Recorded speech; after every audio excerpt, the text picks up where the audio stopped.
From a soprano's plaintive rendition to a cello performance, from car commercials to movie background music, the piece popped up around him in ever-shifting forms. But on this night, when he heard the piano version in the empty studio, not only was it missing that grave quality, it actually sounded weightless, expansive, somewhat hazy. "Who's that playing so late at night?" he asked the studio director. From the moment he arrived, the moon-faced woman had tried to force a sad look onto her naturally happy countenance, but now, with this question taking her mind off her expression, she could relax. "Oh, that's our piano tuner." "Hasn't he been told to stop coming?"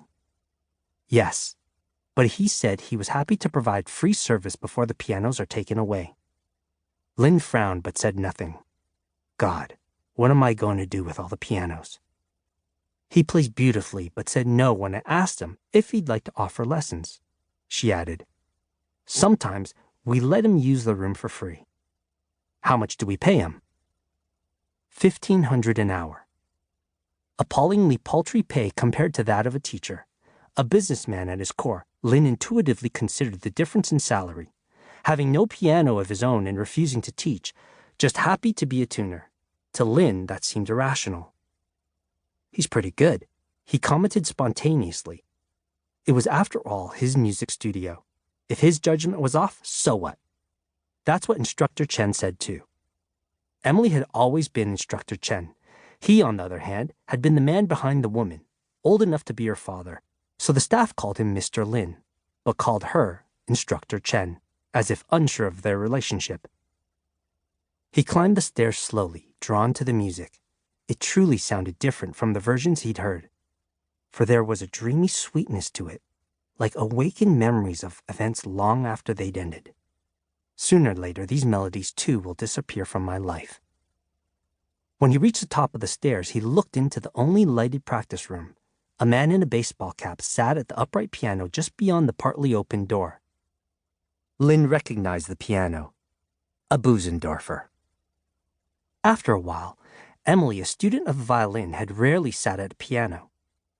In the end, the Steinway at their house had been used only by her accompanist during practice. She'd studied both the piano and violin as a child and had double majored in high school. Lynn once asked her why she'd settle on the violin, to which she'd given a half-serious answer. She could never hope to be a concert pianist, but maybe she could audition her way into an orchestra and make a living with a violin. He let it go at that, assuming she probably considered not returning when she was studying abroad. She might have had a Caucasian boyfriend at the time. At 36, Emily should have known that her prospects would continue to diminish if she did not get married. He'd bought the new Steinway Grand after they were married. The second-hand Bösendorfer she'd been playing up to that time was moved to the studio. Back then, visiting friends had been impressed by how he doted on his wife. There was another reason for his extravagance. A self-made businessman, he had built an export empire selling plastic lounge chairs during the economic boom of the 1980s. Made in Taiwan. That was how small and medium-sized businessmen of his generation made their fortunes. They traded in household implements and electronics, but none could make automobiles or, for that matter, pianos for export. A piano does not age, not with meticulous care and tuning, and will always produce notes as perfect as the day it was made, even better if played by a pair of powerful, agile, magical hands. He had to laugh as he listened to notes flow from the Bösendorfer's keys, each as bright and clear as polished glass. The ideal climate for the Steinway at home was 20 degrees Celsius, with 42% humidity.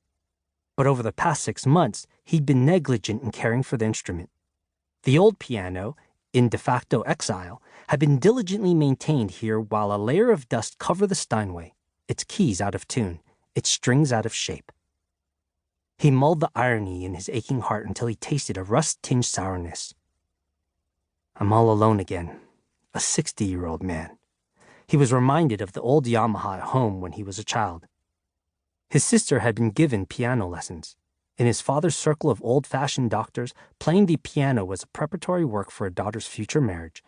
With a piano in her dowry, she would be recognized as well brought up. His parents never realized how poorly cut out she was.